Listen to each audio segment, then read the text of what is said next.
There is a God who hears all our prayers. Yes, there is a God who answers. There is a God in heaven who hears all of our prayers.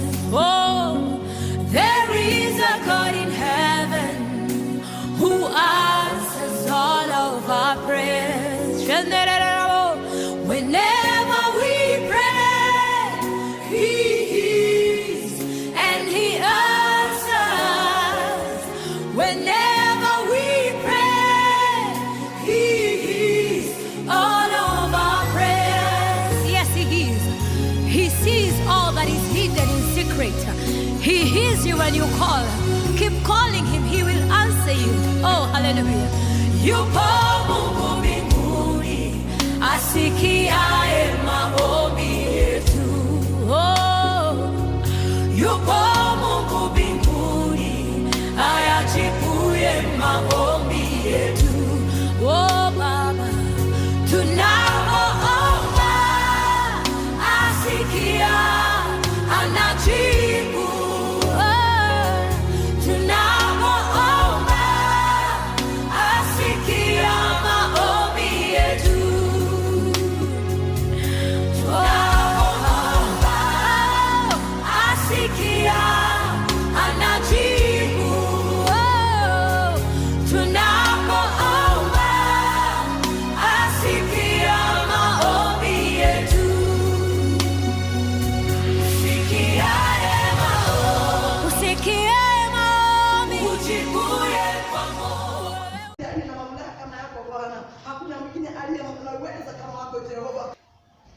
Bwana asifiwe.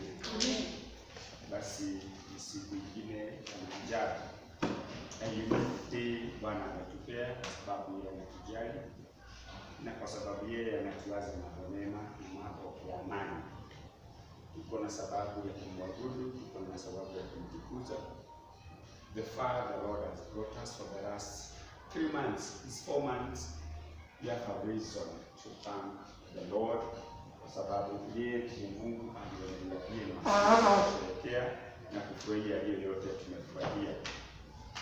Siku ya leo I want to speak what essentially we mean walking in the Spirit. Kutembea ndani, not walking by or on, is walking in the Spirit. Kwa sababu pasipo na kutembea ndani ya Roho hatutaweza kutambua na kuelewa kile Bwana anataka. Wale tumekuwa nao for that far, what we have been following, we have realized that we have received the Spirit from the Lord. And when the Spirit of the Lord is upon us, that is the only time we can be able to execute the mandate of the Father. Without the Spirit of the Lord, we never execute the purposes of God in our times and generation. John, when he was writing the book of Revelation, said, I was full of the Spirit of God and I was in the Spirit. We were not just there.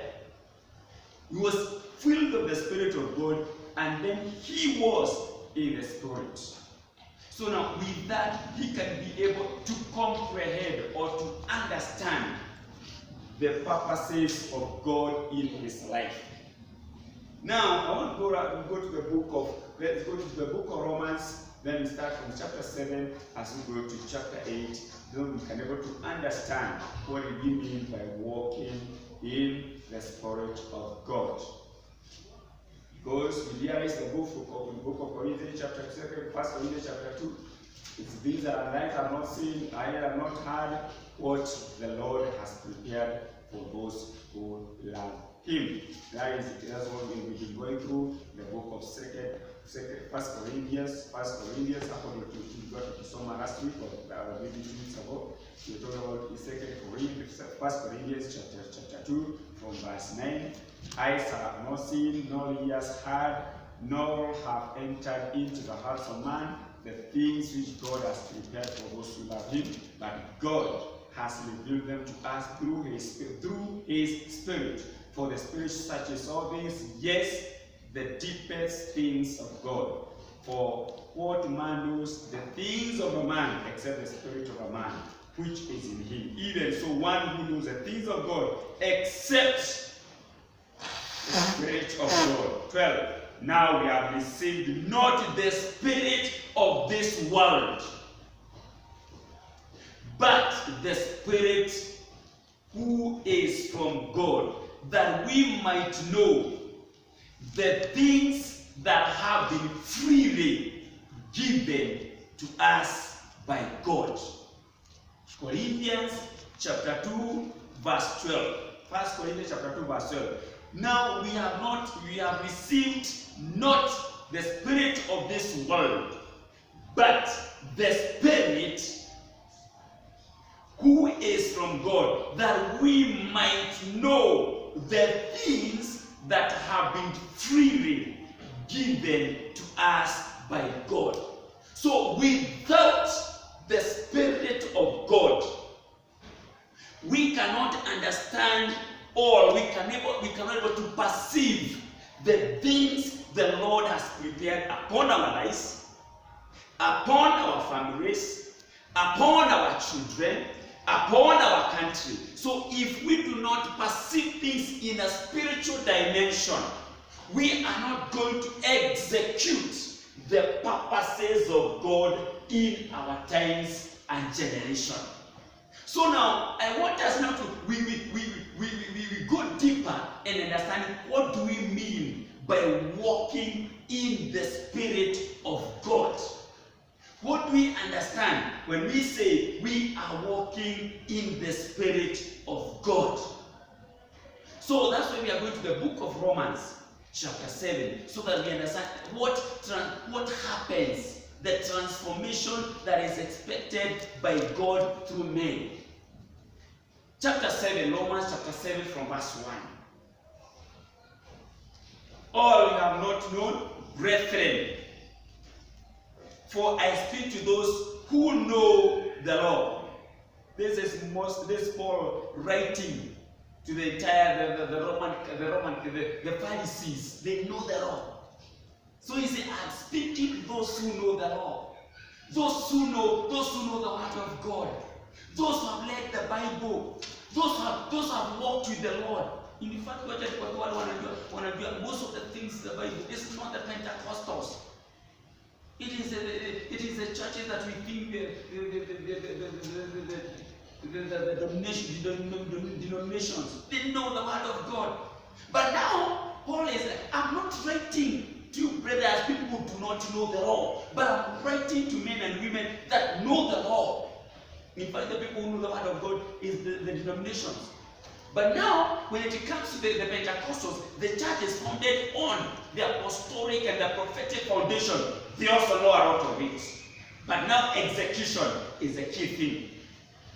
So now, that has dominion over a man as long as he lives. For the woman who has a husband is bound by the law to her husband as long as he lives. But if the husband dies, she is released from the law of her husband. Let's first reach there. This man of God has spoken a thing that it's figuratively. He is giving an example. So as long as the husband is alive, the woman cannot get married. So, but as long as the husband has died, now this wife or this woman can get married, and vice versa. As long as the wife is alive, as long as the wife is alive, the husband cannot marry.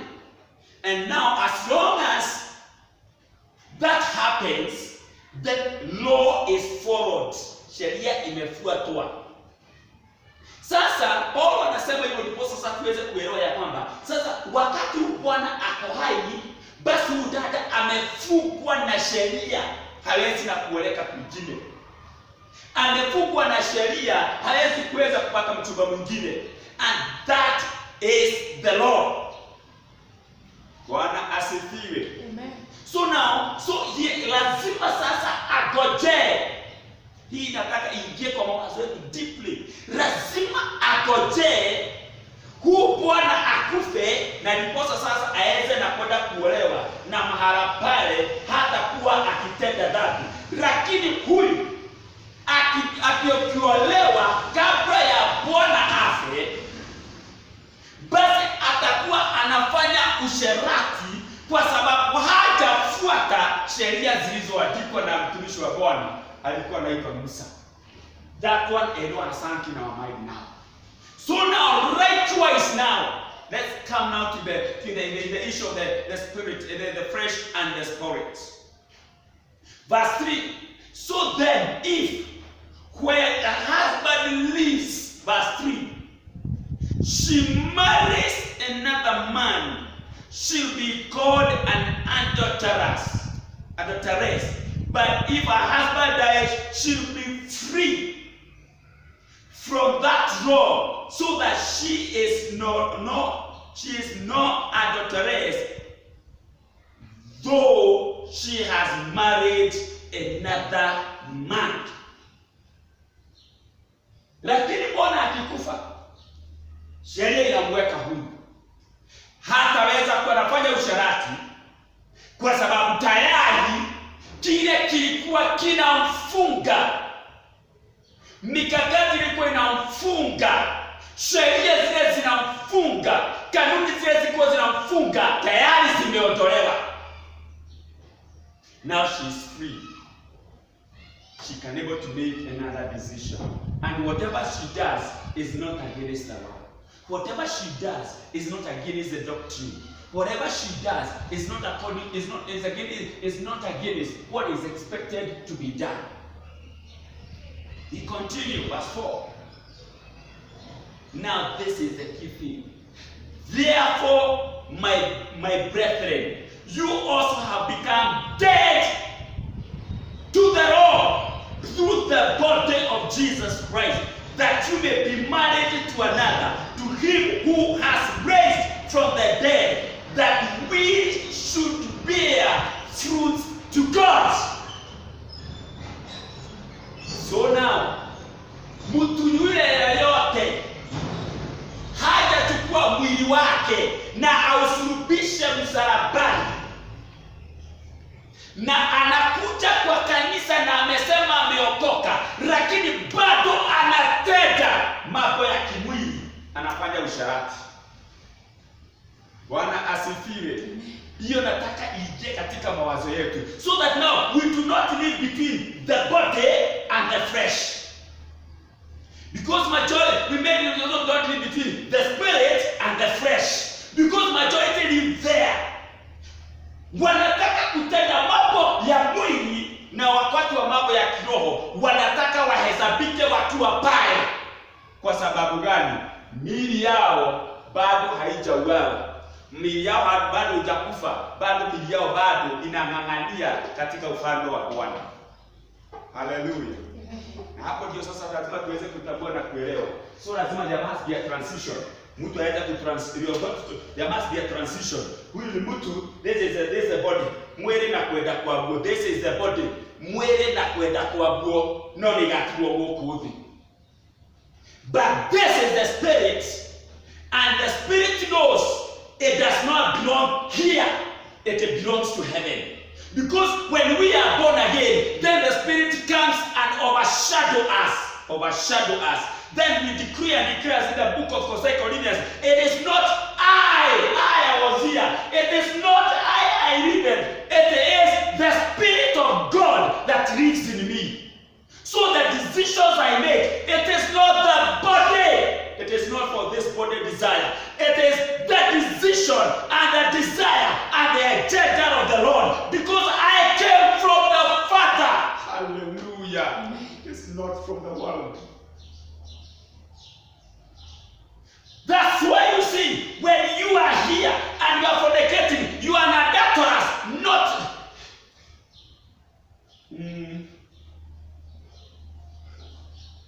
So now, When I speak another trust now,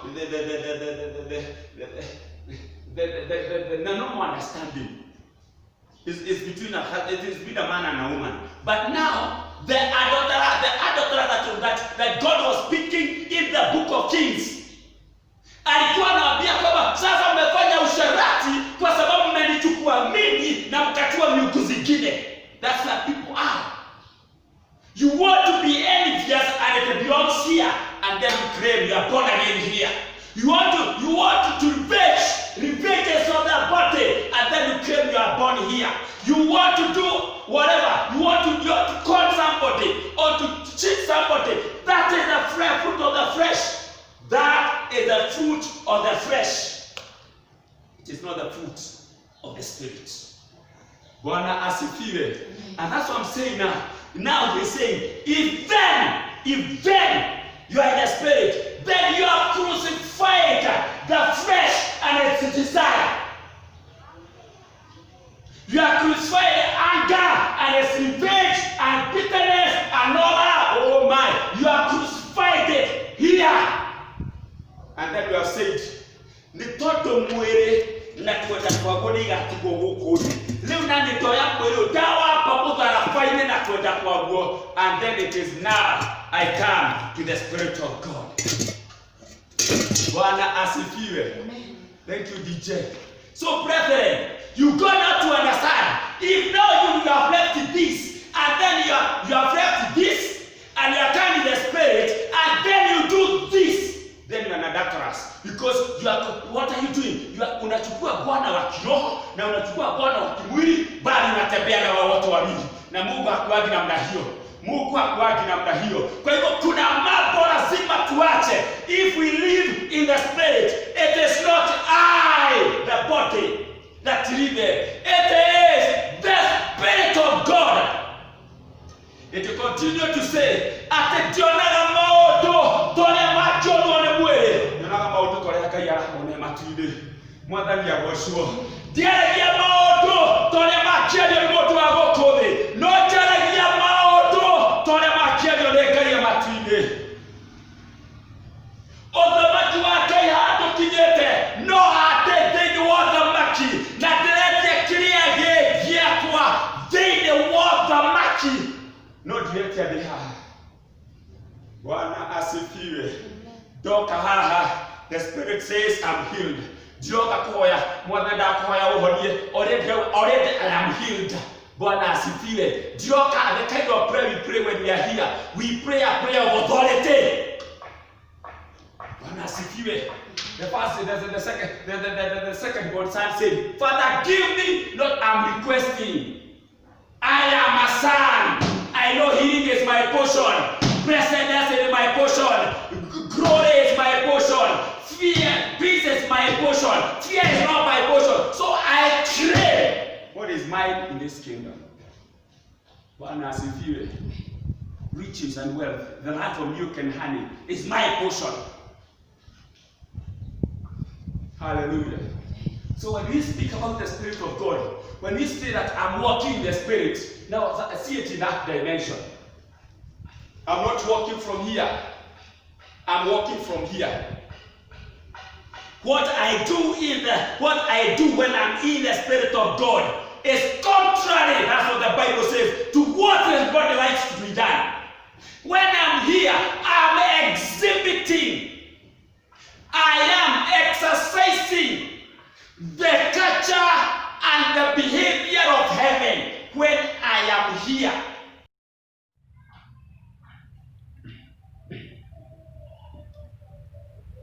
So brethren, where are they?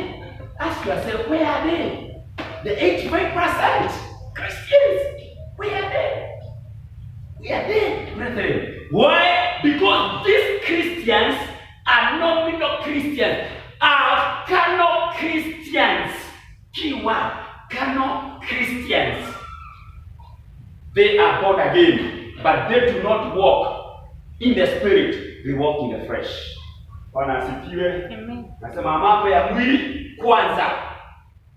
That's what they are doing. Mambo ya mwili kwanza, to make money kwanza, kufungua biashara kwanza, kufungua kufungua supermarket kwanza, kufungua ndege kwanza, kunini kwanza. That when it comes to the things of the Spirit, no, this is not the way. When we come to the things of the Spirit, and they say, these are the times, because the devil knows when these guys come and pray, and the corporate prayer, the Bible says, where there is unity, I, the Lord, commanded a blessing.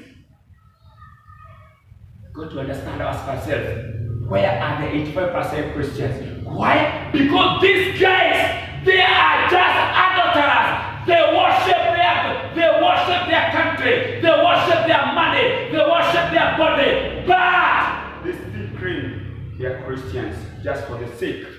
Wakati wa mazishi, pasa atokelezee pale, naweza na kumuzika. Na jeneza ipelekwe kwa madhabahu yako pale mbele, na akaweza na kuonekana alikuwa mtu mzuri.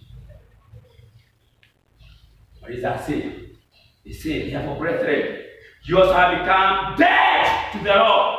Dead to the Lord. So now you are a new creature. And a new creature, hallelujah, walking according to the purposes of God. It is not you today that living. It is the Spirit of God. And when you speak right, what the flesh would like to speak, then the Spirit of God is not in you. You are not walking as per the Spirit of God. Hapa umeanza kuabudu miungu zingine, and that is adultery. Bwana asifiwe. They should sink and sink in our mind. So the things that we do in our marriage, in our family, in our businesses, in the country, the question is, am I in the Spirit or am I in the flesh? Hallelujah. And if I am in the Spirit, then the body is dead. Mwele na kwenda kuagua lishabeto mudharafaini. And it is not I that liveth, it is the Spirit of God that liveth. Deep down in our hearts, because we know and believe it is Him and Him alone in our hearts. Verse 5. For when we were in the flesh, the first candle, the sinful passion which arose by the law were at work in our members who bear fruit to death. At when we are in the flesh, at sin was around in our members, mikono, miguu, macho, masikio, mwili. These are our members. These are the members of the flesh. The eye, the ears, the legs. Bwana asifiwe. Ona mtu anatembea tu hivi na anauliza nani amani bila nitaiba nani? These are the members. Even our brain are part of the members. The brain, the eyes, the nose, the mouth. Hata mtu anakuraga mwingine unaona kama ule mtu alikuwa mtu masikio akaweka chini. Those are part of the members. The mouth is part of the members. The devil can use the legs. Every part of it. These are the members of this body. They go to do sinful nature, fornication and adultery. This is our members. This is our members. Sin is arose by the law because we live in the flesh. And what does it say? What does it say, verse 6? But now, hallelujah, we have been delivered from the law, having died to what we were held by, so that we should serve in the newness. Oh my, we have been delivered by the law, having died. This one now has died. Hii imekufa, mwili imekufa. Sasa ndio unakuja hapa. And then praise. Unakufa pamoja na Kristo. Unakufa. Na wakati unakufa mtu anasikiaga uchungu.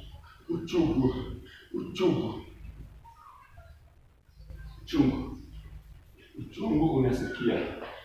Unasema ya kwamba ini no ndio ndathondeka milioni imwe. Kaheria andũ atano ũguo ũkaruga andũ atano. Kama hii ngisha kinya kabegeria kina. Geka. Any non-you itangihota guthondeke even and just 10 bob. Why? Because when you are in the spirit, the source, the money we thought we need a lot of money in our pocket.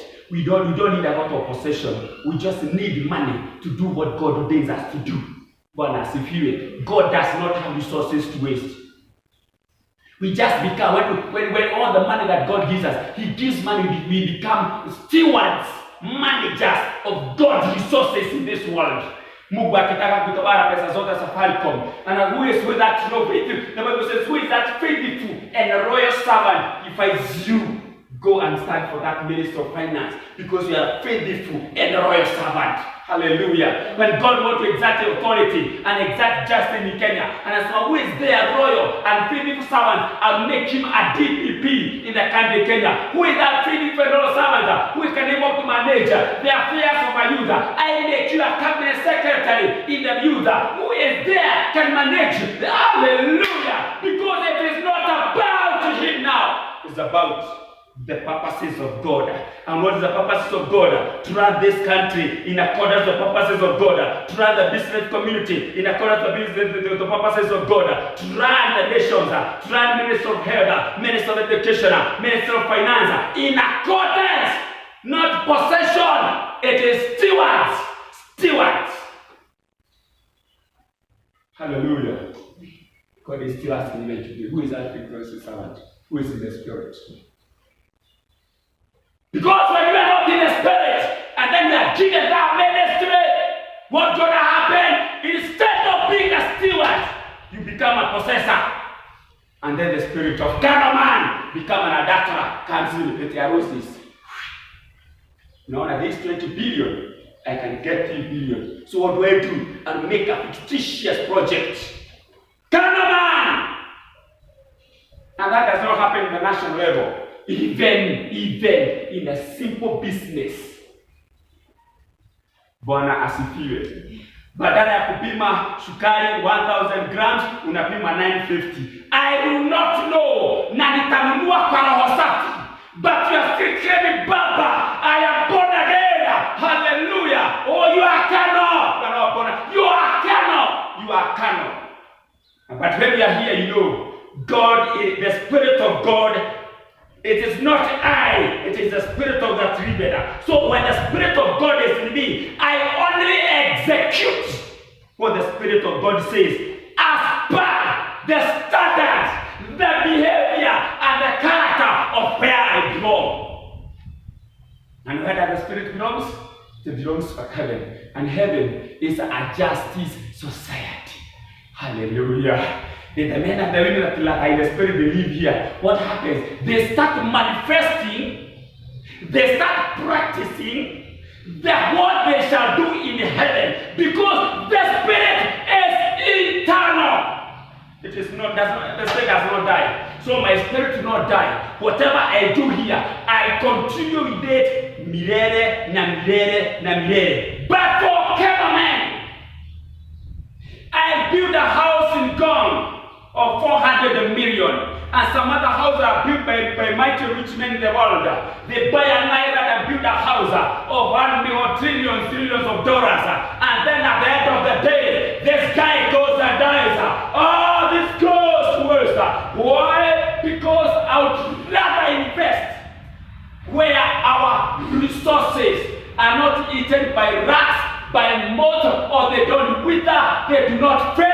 They are incorruptible in the name of Jesus Christ. So brethren, are we here or are we here, or are we just in between here? Kulingana na uria maundu maroka. Wathani ya Joshua. Wona kwa hanano kayonekanire okagwa mwena wa Ngai. I am so holy. Woka kona hano tondeke milioni imwe okagwa mwena uyu uki no kaga Ngai adekere. Then you are editors. Brethren, the Spirit, it is holy, it is righteous, it changes not. It does not change with the feelings, it does not change with the environment, it does not change with the economy. It is static because it is not swayed by everything. After all, the Spirit knows my Father, my God, also the Spirit, it is Trinity. So when the Spirit is in us, He knows everything this one belongs to me. So this guy sees 1,000 bob. This guy sees 3 trillion. This guy sees 2 billion. But the Spirit knows even the money in Donald Trump's account, it belongs to the Spirit of God. The money that is on the Bill Gates, one of the richest guys in the world, is still owned by the Spirit of God. So he's asking, why are you swayed away? Why are you swayed away back to the flesh? And our Father owns everything. So the Spirit of God is not moved by situations. The Spirit of God is not moved by the environment. The Spirit of God is not moved by emotions. The Spirit of God is stabilized because it embraces the nature and the character of God. So when you go to heaven, we'll go with this spiritual body. And this spiritual body, it is healed. So the spirit does not get sick. And it will never get sick anyway. Because in heaven there are no sickness. And if that is the spirit that came to the Father and came and entered in me, then first of all, sickness is not my portion in Jesus' name. That should be an authority in your life. Sickness is not my portion. And when the dares attacks me, when it dares, I tell that sickness, God, to realize I'm not praying out of emotions, I'm not praying out of feelings. I can see the symptoms, corona kidogo, the symptoms, malaria kidogo. I'm not praying as per the symptoms. I am praying as per the fact that I am healed in Jesus' name. One has to feel it. Amen. Ask yourself, at what position are you? I should always ask myself, at what position? In that business, at what position? In that marriage. Neighbor number one. Who is neighbor number one? For those who are married, neighbor number one is your wife. Neighbor number one. Yes, there are so many neighbors, but they start with the numbers. Number one is who? Neighbor number one, my wife, my husband. My children, it goes, you see now, it goes from then it goes to the next door. What are the next door? What I do in the spirit in neighbor number one dictates how I behave in neighbor number two. I don't know that. How I can treat neighbor number one dictates how I treat neighbor number two. And if I treat neighbor number one with the arrogance and I treat neighbor number two with a lot of kindness, that is hypocrisy, and that is the fruit of the flesh. Hallelujah. That is the fruit of the flesh. Hypocrisy is the fruit of the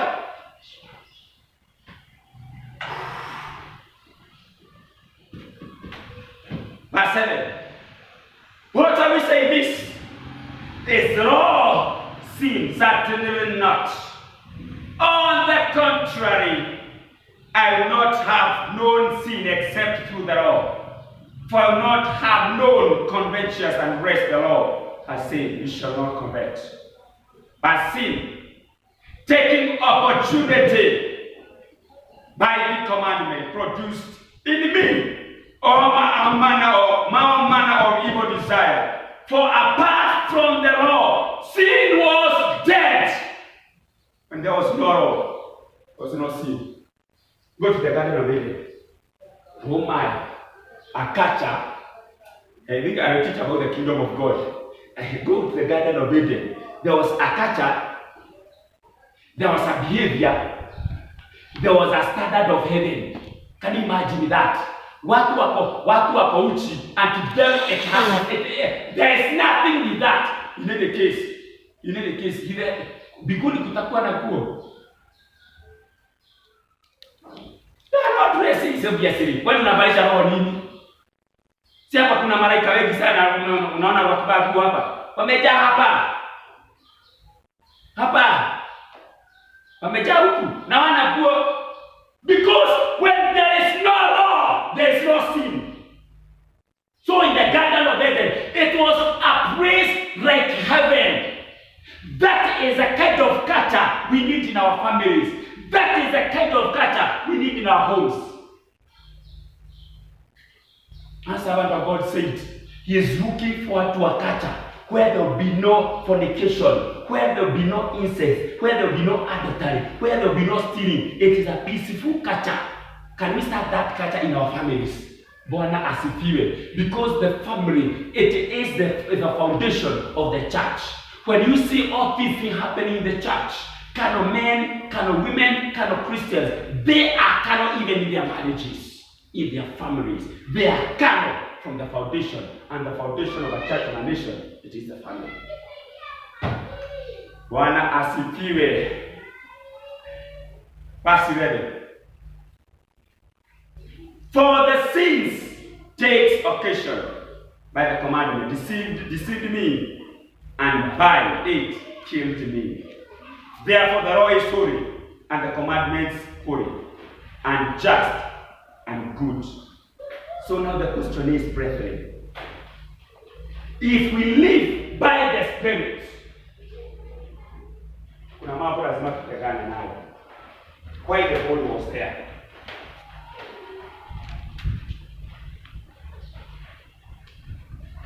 There is the past. That is the past. Everyone has a past. When you never knew God, that is one. Then there is present. And then there is future.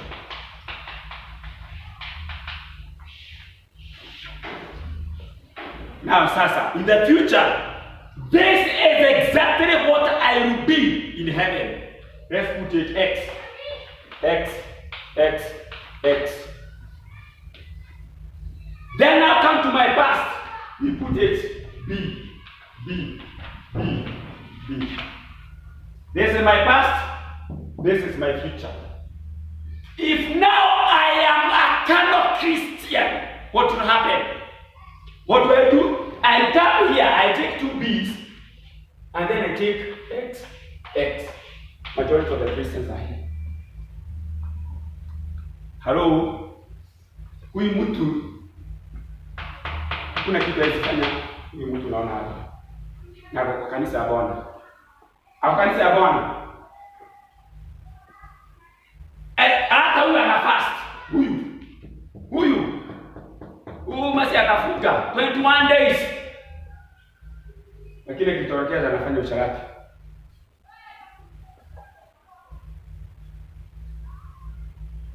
These are the Christians.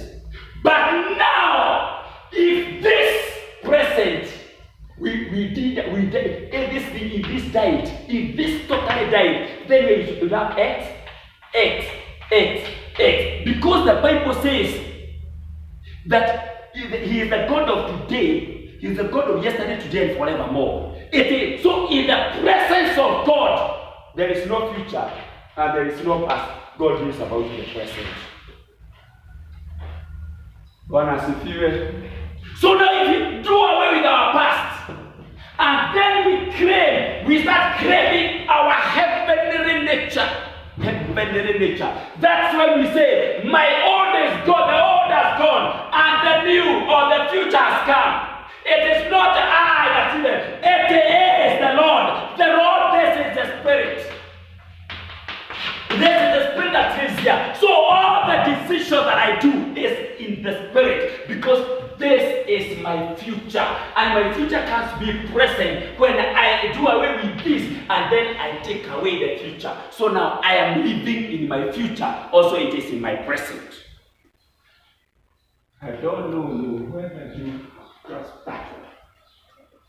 Bwana asifiwe. So now when we talk about the nominal Christians, these are the people, they do not understand. These are the people that Paul was speaking about. I don't treat you as in fact, he said, my time is up. I read the contribution. Let me just read this because it is important. We had it last week. When this servant of God said, I cannot treat you as Christians. I do not treat you as born. I don't treat you as mature Christians because I know you are carnal. That is Paul speaking to Corinthians. He said what? I, brethren, do not speak to you as to spiritual men, but as carnal. Ameita brethren, you brethren. Hapo mwanzo hata mimi Kiswahili nasema nini? Corinthians chapter 1 Corinthians chapter 3 verse 1. What does it say? Umesema nini?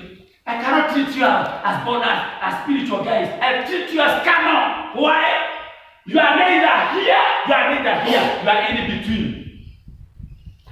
You know when we are talking about the Corinthians, if you don't know the Corinthians church, it's one of the most immoral church we ever had.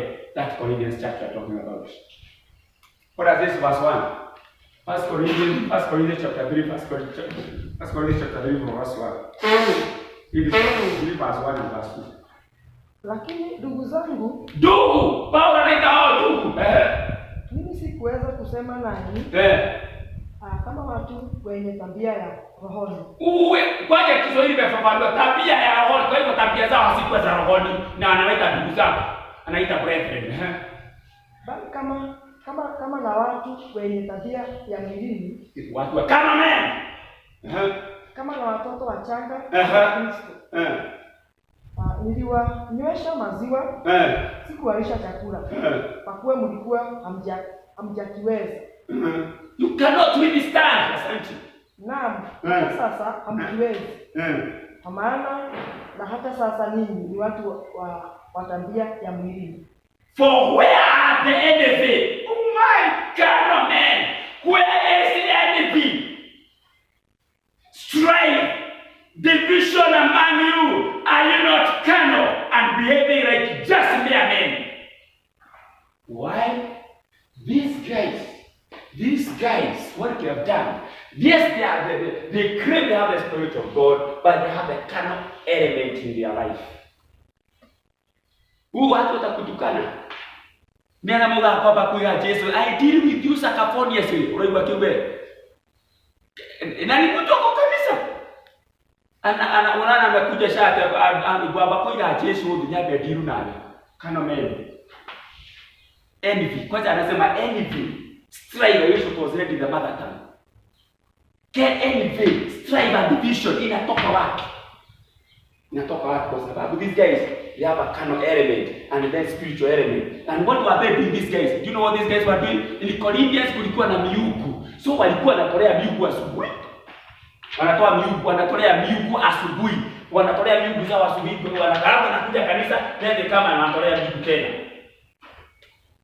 Then what used to happen? There's a lot of people in the Corinthians church. We shall cover it sometimes.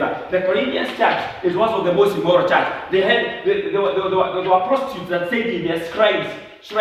So walikuwa nataka in the church kuwe na prostitute of the same nature. Ndio walikuwa wanaambia kwamba are you not carnal? No wonder it was written chapter 1 in chapter 7 down ameandikia hapo. Chapter 7 it has spoken about marriage and family. Why is it like about marriage, family, what? Because these guys were so immoral. Extremely immoral.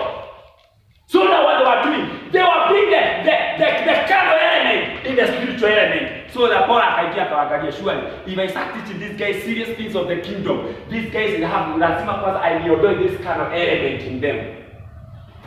This kind of behavior, tabia za kimwili, masegenyo, wivu na kidogo. And then they call them their Christians. Division. Unaona sasa tukona how many groups we have? The Christian whatever, the EAK, the Doctrine, the National Council, the Catholic whatever. Division! We are carnal men. Hatujafika club ya kuitwa. This is a spiritual church. A spiritual church is not a church that belongs to any denomination. A spiritual church is a church of sons of God. Period. Forget about the denominations. A spiritual church is a church that has only sons of God. Period. Where you belong to another church, then you don't belong to the church that God founded, that Jesus founded. Brethren, let's ask ourselves today. Kuna mambo lazima tutenganishwe nayo.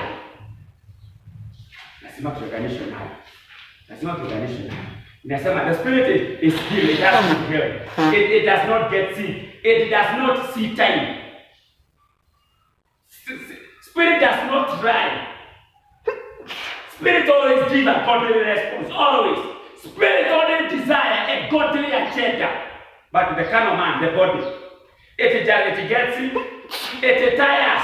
It is emotional. Its agenda is selfish. Its agenda is selfish.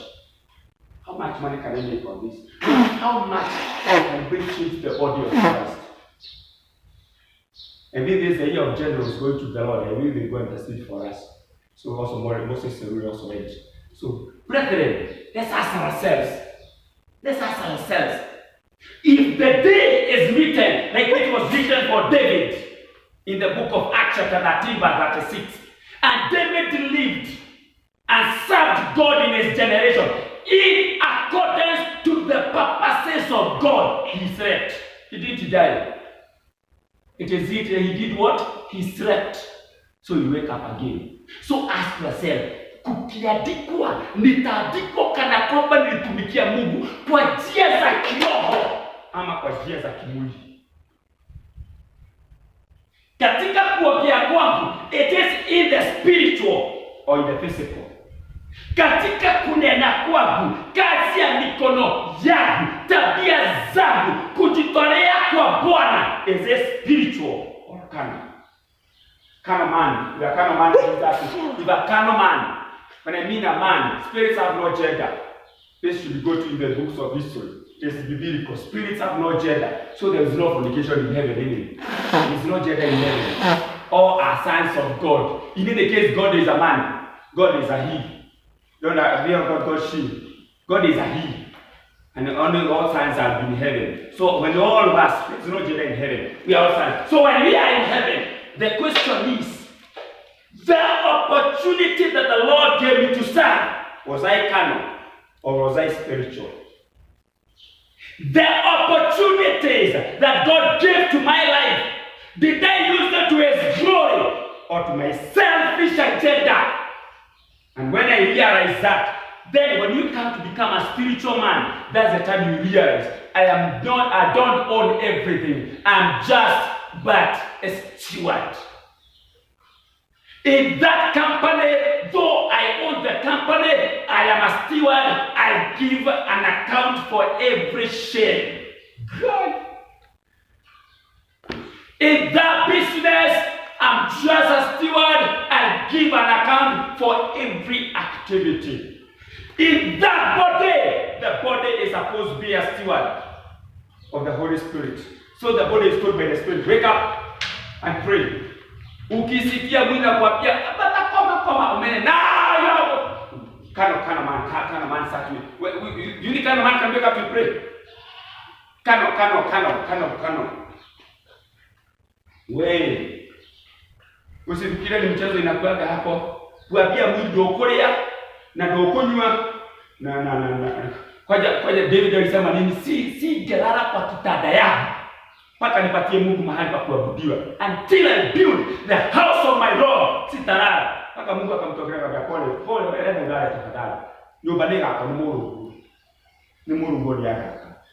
Brethren, ask yourself, in this situation, in this life that I'm living, am I carnal or am I spiritual? The decisions I make, the kind of friends. When this guy comes here, you know this guy comes with a standard. The spiritual guy, this guy is very serious with what he's doing. He comes with a standard. Standard number one, he has to have a character of God. Ukija kwa huyu mtu, uanze kuongea masaidiano, unaona amekuhepa tu kidogo amekuondokea. Because he knows, now what I need to define the temple. I like the temple that you are defining God.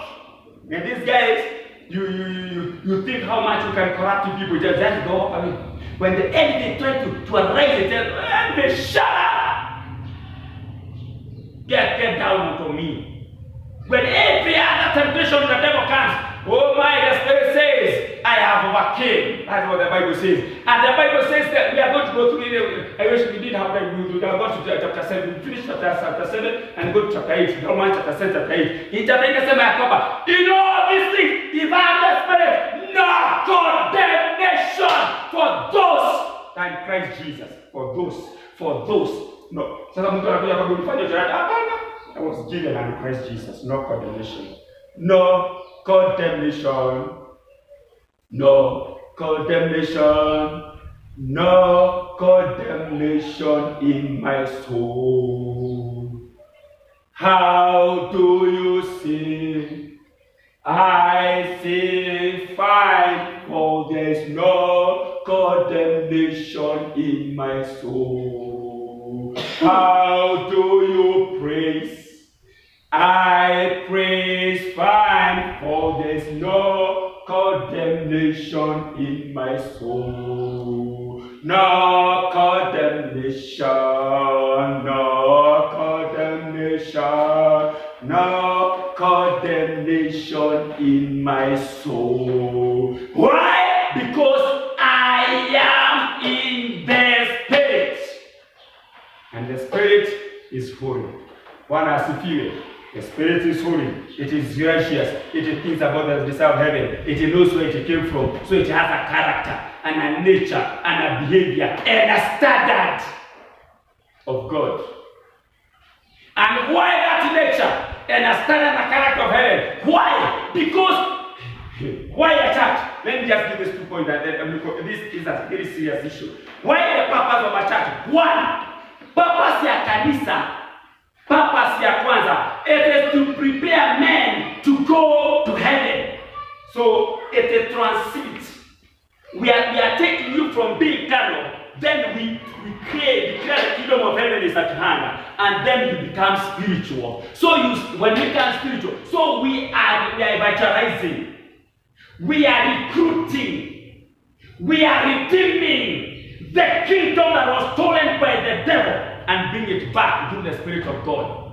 Bwana asifiwe. That is purpose number 1 of the church. Purpose number 2. It is to manifest and expand and practice the kingdom of heaven here on earth. So when I become spiritual, sasa nimeokoka, nimetoka pale, nimekuja hapa. So I start manifesting the kingdom values. I start expanding by recruiting others to the kingdom. And number 4, I practice the kingdom of God. Kuongea kwangu, I practice the kingdom of God. Biashara zangu, I practice the kingdom of God. Kuwashirikiana na watu wale tunashirikiana nao, I practice the kingdom of God. In the marriage, I'm practicing the kingdom of God. In the family, I'm practicing the kingdom of God. In the business, I'm practicing the kingdom of God. In the community, I am expanding, practicing, and manifesting the kingdom of God. James was told what? Do not just be hearers, but be what? Doers of the word. At this level, the spiritual level, you don't just hear. And someone told us, there's no need of going to a seminar and you are not trained to change. Don't go for that seminar. Go for a seminar when you are sure I am going there with a desire to change, to be like God. And being like God is practicing and expanding and behaving and getting a character like the kingdom of God. More than you are also. So now, as I was meditating on that word, as I wake up, as I could use it, emotional for me. Is there a kingdom? Can you feel it? You know, kuna mahali unaingia unaona bibi kuingia hiyo nyumba unasikia strike. You know, I'm involved so much in marriage issues from my third age in the ministry. Unaingia tu nyumba hiyo unasikia strike. Ugumu unakusikia. Kuna kujeno unaingia unasikia the presence. When you start praying, just feel that it is continuous prayer. Pray as you stop because there is presence of God. There is presence, not presence of God, presence of the kingdom. It manifests with the breakthrough. Hallelujah. Unaingia biashara zingine za watu just feel the presence of God. Zingine unaingia because and this is a prayer that must continue praying as we continue in our prayer. We pray for all spiritual senses to be revived, spiritual senses to be revived. Unasikia watu wanakuambia I can smell homosexuality in this room. Have you heard such a statement? I can smell adultery in this room. I can feel judgment of the Lord overshadowing a certain family. Why? Because the senses, there is sight, the spiritual sense of sight, there is spiritual sense of smell, spiritual sense of feeling, spiritual sense of smell, spiritual sense of hearing and touch. We pray that those senses are revived because the spiritual body has senses. We don't want a body just and have senses. We crave everything that has the Spirit of God. The spiritual senses, I want them revived. The spiritual sense of hearing, sense of seeing, touch and smell, and all are being revived. And when they are revived, hallelujah. Unajua sasa ukiambia unapigwa simu. Hello? Kuna kabiashara iko hapa nataka ukuje tupige na wewe. And you can make a lot of money. You can actually make several thousand. Then what does the Spirit tell you? The spiritual sense can see. Nakwambia ukienda hapo. Hapo ndio unaishia. We need the spiritual senses. Bwana asifiwe.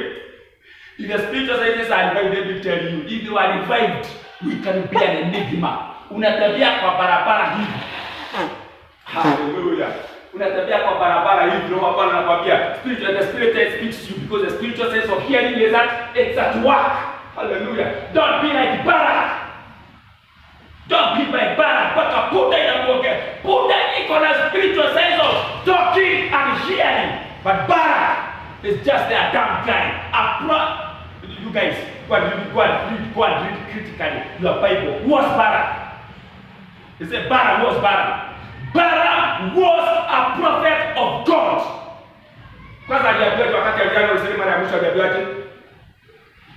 What I have blessed, none can curse. So bless them. Hallelujah.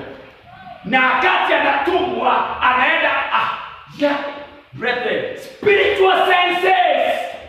Spiritual senses. May you receive the grace to have the spiritual senses revived in Jesus' name. And you not be compromised. You not be compromised, brethren, as we continue in our prayer. Because I'm seeing now what is happening. The church will be taken back to prayer. They have told 100 people what the best thing they can do is prayer. The 100 people, the best weapon they can have in a church.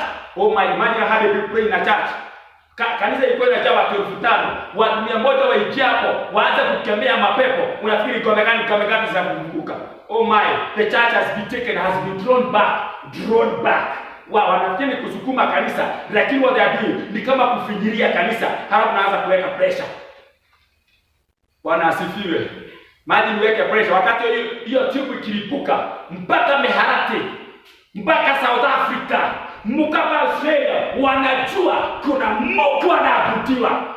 Bwana asifiwe. Can we grasp that opportunity? Can we take that opportunity so that the Lord gonna use us in a unique and a special way? The question I'm asking us today, do we walk in the Spirit or do we walk in the flesh? There's another diagram I wanted to draw. I'll do it next week. Brethren, let's ask ourselves. Let's always ask ourselves, as we go home, do you walk in the Spirit? And when you walk in the Spirit, lazima kuna kitu imekufa. Tumeelewa hapo? Na nima huyu Bwana wa mwili, anafanya nini? Amekufa. Tuweke na Bwana wa kiroho. So our master ya huyu. Tuliongea na mpiga master ya huyu. Master ya kwanza ni mwili. Ni mwili na kwenda kwa nguo. Ukararuda. Niguo. Wewe, ukararuda. On the way, just ukifika tu ndika the first time on your way, there is a good place that to live, is it? The milimani ndika. Mwili na kwenda kwa nguo ikarako. Australia. Mwili na kwenda kwa nguo. That is the first master. Master number 2, tubo. The belly. Eating what? The best delicacies. Paka zinakuja kwa timu na ndio mtu ametema mati. Anakamata makabia mwiteka. Mwili na kwenda kwa nguo. That is another one. And the next one is wealth. The most rich guy in the country. The most resourced guy in the world. That is the masters of this flesh. By this one, the master is the will of the Father to be done in every situation. I am nimefinyiliwa, the will of God be done. Niko na pesa, the will of God be done. Niwe na mali mingi, niwe na nini, the will of God be done. Because God is not there to pamper you. He's there to manifest His purpose here and hereafter in the name of Jesus Christ. May God bless you. Father, in the name of Jesus Christ, we give you glory, give you honor. We exalt you and we adore you for who you are upon our lives. We surrender our bodies as a living sacrifice so that we can be able to attain the purposes of God in the Spirit. We can be able to execute the purposes of God in the Spirit. We can be able to be vessels of honor to execute your divine mandate in and out of season. We surrender now. We humble before thee that you revive all our spiritual senses so that we become sensitive to what the Lord and what the Spirit of God says to us. We thank you, we bless you. Bless every member. I bless their lives, I bless their families. They shall celebrate the purposes of God because they are true sons of the Most High God. I bless the nation of Kenya and I bless the body of Christ. It is in the name of the Father, the Son, and the Holy Spirit we pray, believe, and trust. Amen. May the grace of our Lord Jesus Christ and the love of God and the fellowship of the Holy Spirit be with us now and forevermore. Amen. God bless you and God bless Kenya.